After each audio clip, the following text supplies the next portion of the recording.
Hi everyone and welcome back to my channel. Greetings, General Hospital faithful. As we dive into another explosive week in Port Charles, the drama is heating up in ways that nobody could have anticipated. The week of November 10th to 14th promises to deliver shocking twists that will leave viewers on the edge of their seats. And at the center of it all may be one of Port Charles's most stable figures, Ned Quartermain. Danger strikes at Bobby's. According to the latest spoilers circulating through Port Charles, Ned Quartermain appears to be facing a life-threatening medical crisis that could shake the Quartermain family to its core. The preview video has sent shockwaves through the GH community, revealing haunting footage that suggests something sinister is unfolding at Bobby's, the beloved establishment that has served as a gathering place for Port Charles residents for years. In the chilling preview, viewers catch a glimpse of an unidentified man's hand gripping a chair at Bobby's restaurant. The hand belongs to someone wearing formal attire, a suit that suggests business or perhaps a special occasion, and a wedding ring glints on his finger. Within moments, the scene takes a terrifying turn as the man loses his balance completely and collapses to the floor in what appears to be a sudden and violent medical emergency. The implications are deeply troubling. Could this be Ned Quartermain, the patriarch who has spent recent weeks navigating his family's endless complications? Olivia's heartbreak. Adding weight to the theory that Ned is the victim, another devastating scene appears in the preview footage. Olivia Quartermain, Ned's devoted wife, is shown breaking down emotionally at General Hospital. Her face is streaked with tears, her composure completely shattered as she confronts what appears to be a nightmare scenario. Standing beside her, offering what comfort she can, is Lula Spencer, who has her own recent history with medical trauma. The sight of Olivia in such distress speaks volumes about the severity of the situation unfolding before Port Charles's eyes. The location of the collapse raises immediate red flags for those following the intricate web of intrigue currently gripping Port Charles. When someone falls ill at a restaurant or food establishment, the possibility of tampering becomes impossible to ignore. Was Ned's meal intentionally poisoned? Did someone slip something dangerous into his drink while he sat unsuspecting at Bobby's? The questions multiply faster than answers can emerge. A pattern of poisonings. What makes this situation even more alarming is that Ned wouldn't be the first Port Charles resident to suddenly collapse under mysterious circumstances in recent weeks. Maxie Jones, the vibrant and energetic businesswoman behind Deception Cosmetics, suffered a similar fate not long ago. In her case, the collapse happened on the set of Home and Heart, the lifestyle show where she had been making an appearance. The timing was particularly suspicious. Maxie had just applied Deception face cream moments before her sudden medical emergency. Unlike Ned's situation, Maxie's collapse didn't involve food, which initially seemed to rule out poisoning through ingestion. However, the similarities between the two incidents are too striking to dismiss as mere coincidence. Both victims were healthy, active individuals with no known medical conditions that would explain such sudden and dramatic collapses. Both incidents occurred in public settings while these individuals were going about their normal routines. And most critically, both incidents have occurred during a period when Port Charles finds itself under the shadow of Jen Sidwell's dangerous presence. The Sidwell connection.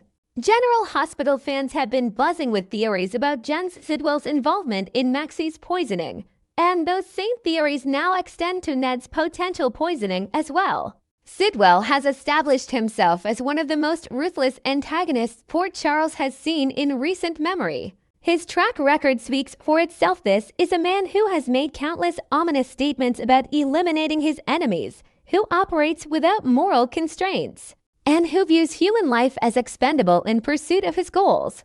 Maxie currently remains at an off-screen treatment facility, trapped in a medically induced coma as doctors desperately work to save her life. The fact that she hasn't recovered, that her condition remains critical weeks after the initial incident, underscores just how dangerous whatever substance was used against her truly is. If the same poison or toxin has now been deployed against Ned Quartermain, his life hangs in equal jeopardy. Ned's unlikely enemy list. Here's where the mystery deepens significantly. Ned Quartermain doesn't have enemies.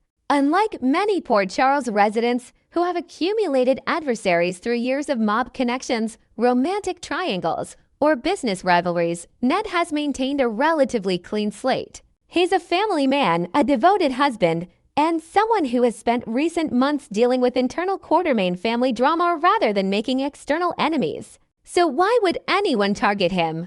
The answer may lie in the classic soap opera trope of wrong place, wrong time. Ned might not be the intended target at all. Perhaps he's simply collateral damage in a much larger, more sinister plot that has nothing to do with him personally, but everything to do with the chaos Sidwell is orchestrating throughout Port Charles. The mayoral election connection. With Port Charles's mayoral election rapidly approaching, the political landscape has become a powder keg of tension and opportunity.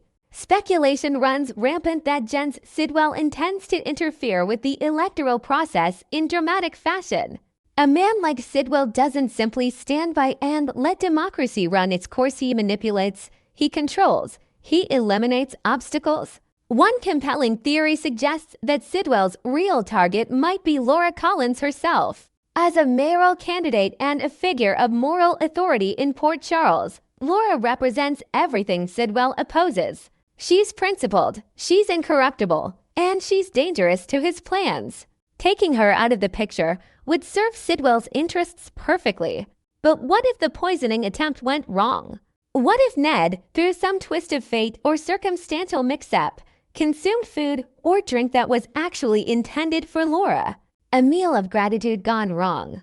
Consider this scenario. Ned recently showed considerable mercy toward Martin Gray, Laura's brother, after Martin was caught faking a Quartermaine will. Rather than pressing charges or seeking maximum punishment, Ned shows compassion and understanding. Laura, grateful for her brother's second chance, might have invited Ned to lunch at Bobby's as a gesture of thanks. It would be a simple, genuine moment between two decent people, exactly the kind of moment that could turn deadly in Port Charles. What if, during that lunch, their dishes somehow got switched? Restaurant mix-ups happen, especially in busy establishments like Bobby's. A server could have accidentally delivered the wrong plate to the wrong person. Or perhaps Sidwell's operative, not having a clear view of the table, poisoned what they thought was Laura's meal but was actually Ned's. In the world of assassination attempts, mistaken identity and logistical errors can mean the difference between hitting your target and harming an innocent bystander. Sidwell's mercenary nature. The more we learn about Jens Sidwell, the clearer it becomes that he operates on a level of ruthlessness that surpasses even Sonny Corinthos. That's saying something in a town where Sonny's mob activities have shaped decades of storylines. Sidwell doesn't have Sonny's occasional sentimentality, his code of honor, or his protective instincts towards certain people. Sidwell is pure calculation, pure ambition, pure danger. He will sacrifice anyone, anytime, anywhere if it serves his purposes. This calculated cruelty makes him the perfect suspect for a poisoning plot. He has the motive controlling Port Charles serves his business interests. He has the means access to deadly substances and operatives who can deploy them. And he has the ruthlessness. He's already put Maxie Jones in a coma without a second thought. The Quartermaine family crisis. If Ned does fall victim to poisoning, the Quartermaine family will face yet another crisis in what has already been a tumultuous period. Ned has been the stable force holding his family together through various scandals, betrayals, and confrontations. His collapse would leave a void that could destabilize the entire family structure. Olivia would be devastated, potentially unable to function as she watches her husband fight for his life. The Quartermaine business interests could falter without Ned's steady leadership. And the emotional toll on family members like Tracy, Brooklyn, and Leo would be immeasurable. What lies ahead? As General Hospital fans await the unfolding of this storyline, several questions demand answers. Will Ned survive this apparent poisoning attempt? If he does, will there be lasting effects that change his character or his role in Port Charles? Will investigators finally connect the dots between Maxie's collapse and Ned's emergency, exposing Sidwell's poisoning plot? And most critically, who else might Sidwell target before someone stops him? The week of November 10th to 14th promises to be pivotal. not just for Ned Quartermaine, but for Port Charles as a whole. After weeks of dealing with his family's chaos, while remaining relatively drama-free himself, Ned appears ready to take center stage in a storyline that could have life-or-death consequences. For a character who has spent so much time supporting others through their crises, it's time for Ned to have his own moment in the spotlight, even if that moment comes in the most terrifying way possible. Next, Port Charles finds itself on the precipice of political upheaval, and longtime viewers of General Hospital know that when the winds of change start blowing through this coastal town, chaos inevitably follows. As election week unfolds from November 10th to 14th, insider spoilers suggest that residents should brace themselves for more than just standard ballot box drama. An emergency of significant proportions looms on the horizon, threatening to transform what should be a straightforward democratic process into something far more sinister and unpredictable. The longest campaign in soap history.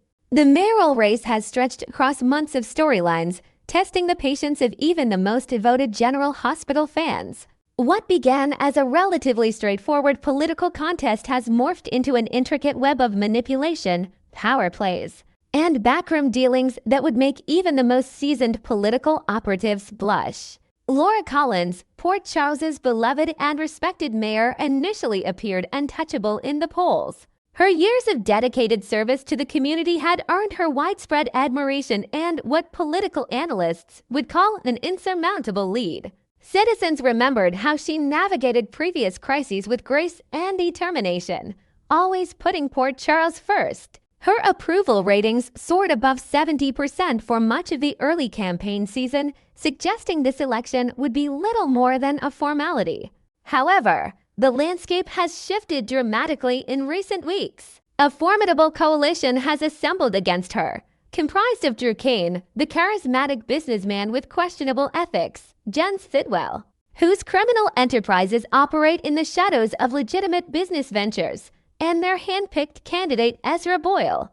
This trio doesn't simply want political power for its own sake. Their ultimate objective revolves around gaining unrestricted access to Sunny Corinthos's waterfront piers, strategic assets that would unlock unprecedented opportunities for their illicit operations.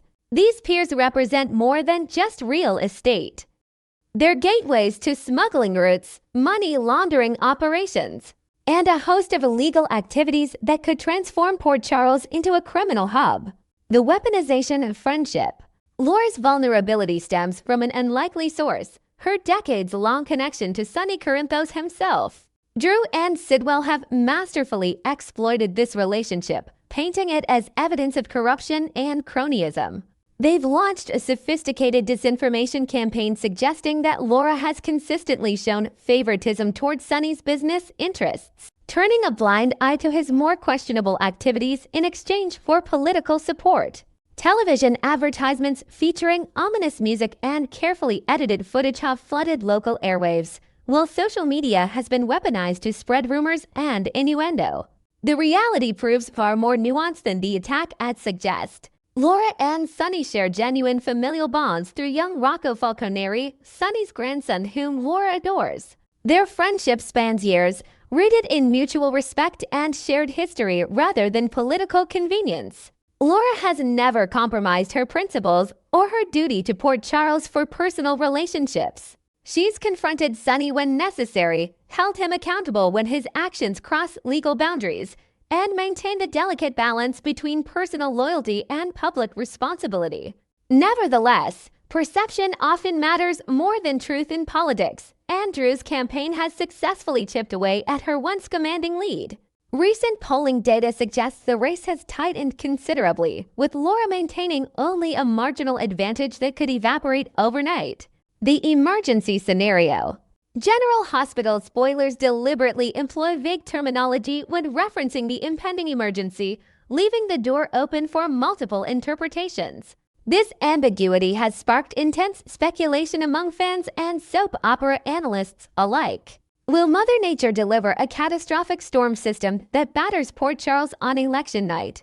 The town sits on the coast, making it perpetually vulnerable to hurricanes and nor'easters. A severe weather event could create legitimate chaos, forcing evacuation centers to open and emergency services to mobilize. Polling locations might become inaccessible, vote counting could be delayed indefinitely, and the entire electoral process might grind to a halt. Alternatively, the emergency could manifest as something more deliberately orchestrated. An explosion targeting a strategic location, perhaps City Hall itself, or a major polling station in a crucial precinct would accomplish multiple objectives simultaneously. It would create genuine terror and confusion among voters, potentially suppressing turnout in areas where Laura enjoys strong support.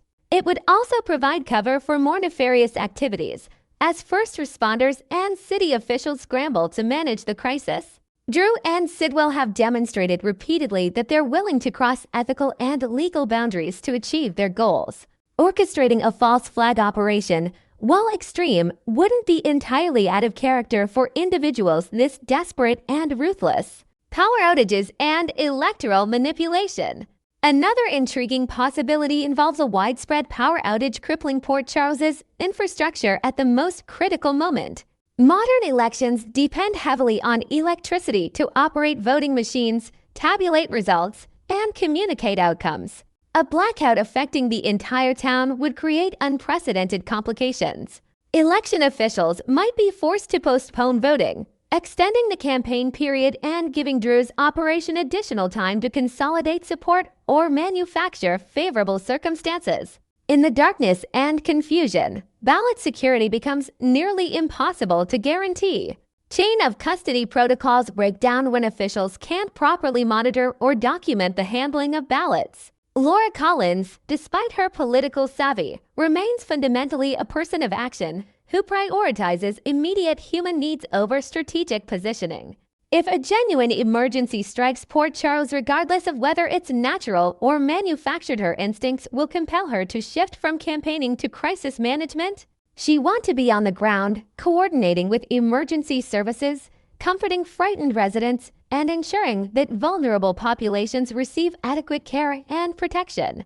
This admirable quality, this fundamental decency that makes her an excellent mayor, could paradoxically become her greatest liability during a contested election. The ballot stuffing threat. While Laura focuses on protecting Port Charles citizens from immediate danger, Drew and Sidwell would have free rein to implement election fraud schemes they've likely been planning for weeks. Ballot stuffing, while crude, remains effective when executed during moments of maximum chaos and minimal oversight. Additional fraudulent ballots could be introduced at overwhelmed polling locations where exhausted election workers struggle to maintain proper procedures. Vote tallies could be manipulated in precincts where electronic voting machines lack proper security protocols or backup systems. Absentee ballots from nursing homes and assisted living facilities could be misplaced or accidentally destroyed if they favor Laura. The spoilers strongly hint that Laura may indeed lose this election, an outcome that would send shockwaves through Port Charles and fundamentally alter the show's political landscape. Her defeat wouldn't simply represent a personal setback. It would constitute a victory for corruption and criminality over good governance and civic virtue. An Ezra Boyle administration, controlled behind the scenes by Sidwell and Drew, would transform the mayor's office into an enabler of criminal enterprise rather than a defender of public interest. Consequences of a compromised administration.